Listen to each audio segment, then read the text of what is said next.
আসসালামু আলাইকুম সবাইকে, কেমন আছেন? আশা করি ভালো আছেন সবাই। আমরা তো ভালোই আছি।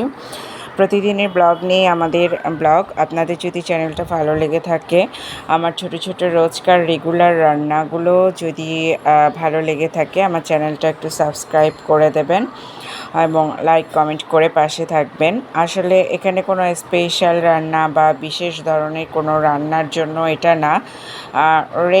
প্রতিদিন আমাদের পরিবারে যে ধরনের রান্নাগুলো সাধারণত হয় সেগুলোই রেগুলার ব্লগের মাধ্যমে তুলে ধরার চেষ্টা করা হয়, আমাদের গল্প ব্লগের মাধ্যমে।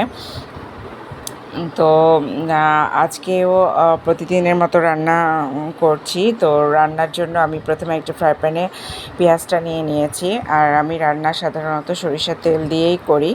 আগে সয়াবিন তেল খাওয়া হতো, কিন্তু এখন আর সয়াবিন তেলটা আমরা খাই না।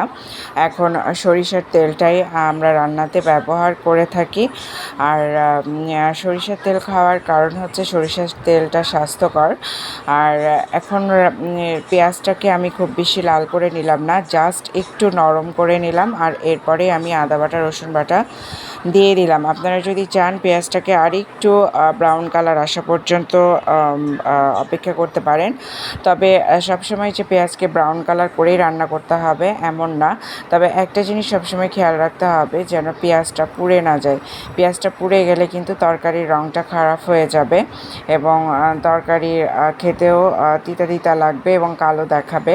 তো এই কারণে পানি দিয়ে দেওয়া ভালো। যদি চুলার জালটা বেশি থাকে তো সেটাকে লো হিট করে দিয়ে দিতে হবে, অথবা চট করে পানি দিয়ে দিতে হবে, যেন কোনোভাবেই মশলাগুলো না পড়ে। সাধারণত পেঁয়াজে একটু কালার হয়ে আসলে বা একটু ব্রাউন হলে বা নরম হয়ে যাওয়ার পর পানি দিয়ে মশলাগুলো অ্যাড করলে আর পুড়ে যাওয়ার ভয় থাকে না।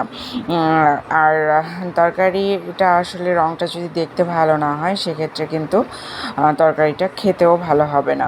তো ধনিয়া গুঁড়া, জিরার গুঁড়া, সব গুঁড়া মশলার মধ্যে হলুদের গুঁড়া, মরিচের গুঁড়া দিয়ে দেওয়া হলো। আর বাটা মশলার মধ্যে আদা বাটা রসুন বাটা। অনেকে আদা এবং রসুন একসাথে বেটে রেখে দেয়, আমি সেটা করি না। আদা এবং রসুন আমি আলাদা আলাদাই বাটি এবং এটা আলাদা আলাদা মেজারমেন্ট হিসেবে দেই। কী তরকারি রান্না করছি সেটার উপরে নির্ভর করে। যেমন মাংস রান্নার ক্ষেত্রে আদা বাটা এবং রসুন বাটা দুটোর পরিমাণটাই আমি বাড়িয়ে দেই। বিফের ক্ষেত্রে আরও একটু বাড়িয়ে দেই, চিকেনের ক্ষেত্রে একটু কম লাগে। আর মাছের ক্ষেত্রেও তাই, রসুন বাটা আদা বাটাটা দিই। অনেকে মাছে আবার আদা বাটা রসুন বাটা ব্যবহার করে না, কেউ রসুন বাটা ব্যবহার করে, আদা বাটা ব্যবহার করে না। কিন্তু আমি আদা বাটা রসুন বাটা দুটোই ব্যবহার করি, এতে করে মাছ কিন্তু খেতে ভালো লাগে। আর হচ্ছে মাছের যে গন্ধ অনেকে সময় বলে অনেকে খেতে পারে না, সেইটা কিন্তু থাকে না। তো আজকে আমি যে চিংড়িটা রান্না করছি, এটা আমি গলদা চিংড়ি রান্না করছি, কিন্তু এটার হচ্ছে খোসাটা পুরোটা আমি ছাড়িয়ে নিয়েছি। চিংড়ির খোসাটা আসলে ছাড়িয়ে নিলে চিংড়ি রান্না করতে গেলে কালারটা আসে না, কিন্তু চিংড়িতে যদি খোসা থাকে তাহলে চিংড়িটা মশলার মধ্যে বা তেলের মাঝে দেওয়ার সঙ্গে সঙ্গে চমৎকার একটা রেডিশ কালার চলে আসে। কিন্তু দেখা যায় যে বাচ্চারা খেতে গেলে খোসা ছাড়িয়ে খেতে পছন্দ করে না।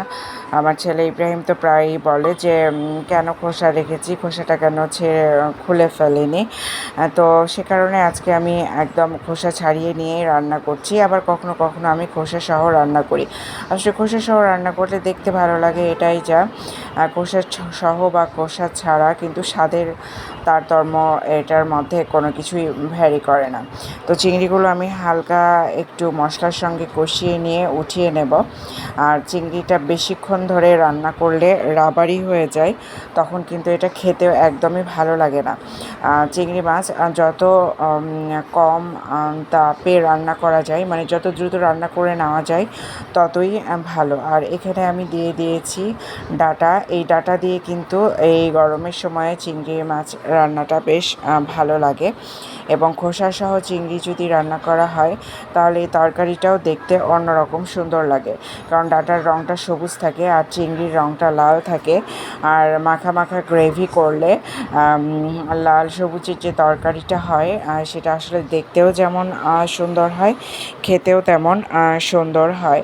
তো এখন আমি এখানে সামান্য একটু পানি দিয়ে দিব যা ডাঁটাটা একটু সেদ্ধ হওয়ার জন্য। ডাঁটাটা সেদ্ধ হয়ে আসলে আমি আবার একটু ঝোল দেব।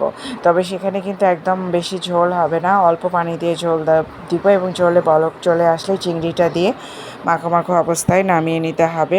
তো আপাতত এটা সেদ্ধ হোক, সেদ্ধ হওয়ার জন্য সামান্য পানি দিয়েছি এবং চুলার জালটা আমি মিডিয়াম হিটে রেখেছি।